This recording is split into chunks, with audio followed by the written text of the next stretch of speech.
Je vous remercie. Merci. Pour le groupe socialiste, la parole est à Anna Pic. Merci beaucoup et merci pour ce tour d'horizon de la situation.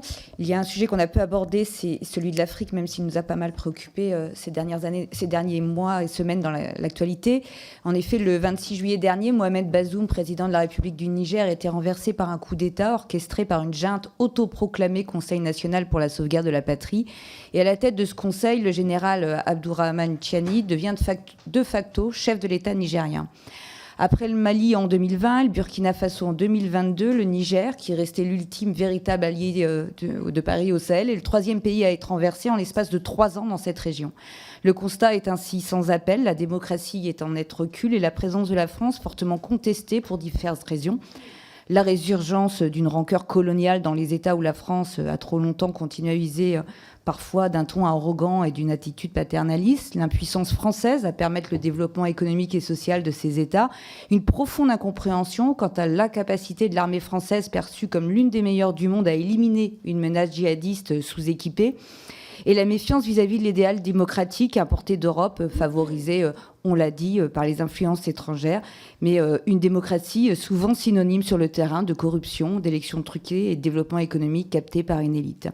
Dans ce contexte, la CEDEAO, rapidement soutenue par Paris, a menacé de répondre militairement au putsch nigérien, alors même que certains pays membres de cette organisation n'y sont pas vraiment favorables.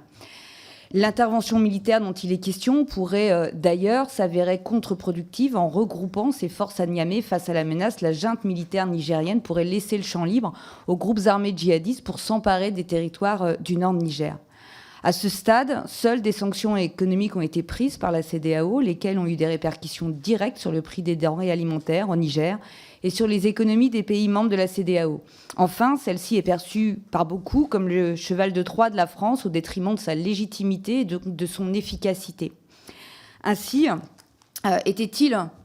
plusieurs questions se posent. Était-il opportun de soutenir aussi promptement les intentions militaires de la CEDEAO ? Cela ne peut-il pas encore fragiliser la présence de nos forces dans la région qui pourrait pourtant être à nouveau opérante ? L'existence de la CEDEAO n'est-elle pas désormais menacée par le grand nombre de putschs en Afrique de l'Ouest, les tensions internes qui la traversent et l'émergence récente de l'Alliance des États du Sahel issue de la charte de Liptako Gourma ? Les pays de la CEDEAO accepteront-ils de maintenir encore longtemps les sanctions économiques contre le Niger alors que celles-ci ont des répercussions sur les économies ? Bref, l'équilibre qui s'était établi est-il à nouveau menacé ? Merci et je vois